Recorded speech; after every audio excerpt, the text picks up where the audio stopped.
Hello everybody, this is just another quick hints and tips video where we're having a look at implicit and explicit language. So knowing the difference between the two. Basically, if we start with explicit language, because I think this one is the easiest to grasp. If something is explicit, it's something that is clear, that is obvious.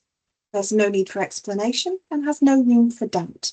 So if somebody is saying something explicit, it should be something that we understand 100%.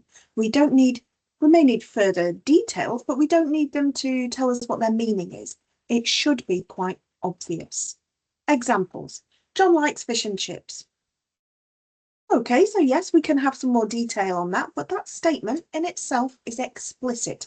It tells us everything that we need to know in that short sentence. She walked along the road. Again, yes, we can have more detail if we need, but realistically, we understand what is happening.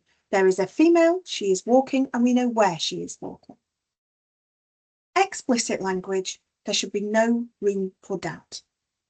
Implicit language is where things get a little harder to understand, because it's where we have to understand something that is not obviously stated. So it tends to be things that are said that are indirect and relies on implication.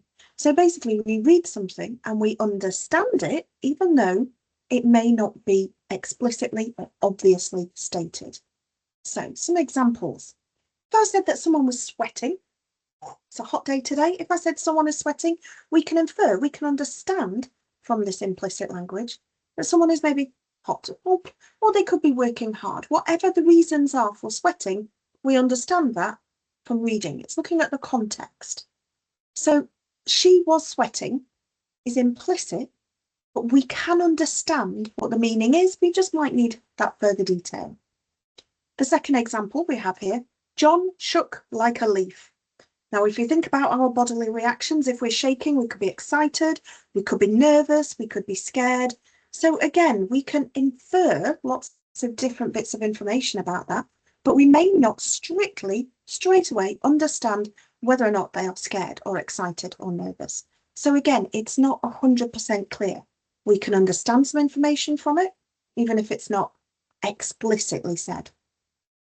The last example I've got on here is, I'd like to have that done by Monday. Well, I'm sure you would, but you're not actually telling me to get this work done by Monday.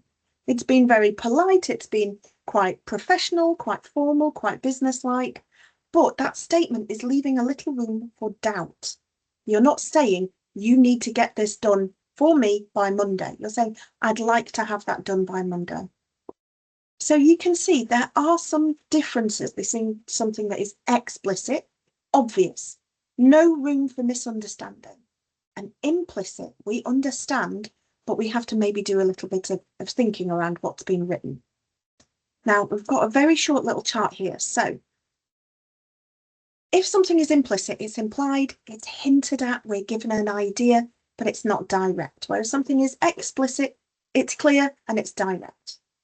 The way that it's communicated, often if something is implicit, it's on to us to how we understand it, how we interpret what's been written. If something's explicit, it should be clear, direct. If we look at the context, if something is implicit, it often relies on context. So we need to know more about that situation for it to make sense to us. So the example where I said John was shaking, if we knew more about that situation, it would help us to understand a little more about why he's shaking. If it's explicit, again, it would say he was shaking in fear. He was shaking with nerves. Some examples. So reading between the lines in any written text, as opposed to something explicit, which is just something straightforward. I mean, think about instruction manuals or recipe books, things like that. And then if we have a look at clarity versus inference. So if we write something that is implicit, it can be less clear, but it maybe gives us a bit of depth. Whereas if something is explicit, it offers clarity and precision. It's short, it's to the point, and it is clear. So we've got a few examples. We've got this wonderful little chart. I'm more than happy to share all of the slides in the background with any of my students. Get in touch if you would like me to send this through for your revision purposes. Other than that, I hope that makes it a little bit clearer. And as always, if you have any questions or would like to find out anything more, just get in touch. Other than that, have a wonderful day. I'll see you in the next one.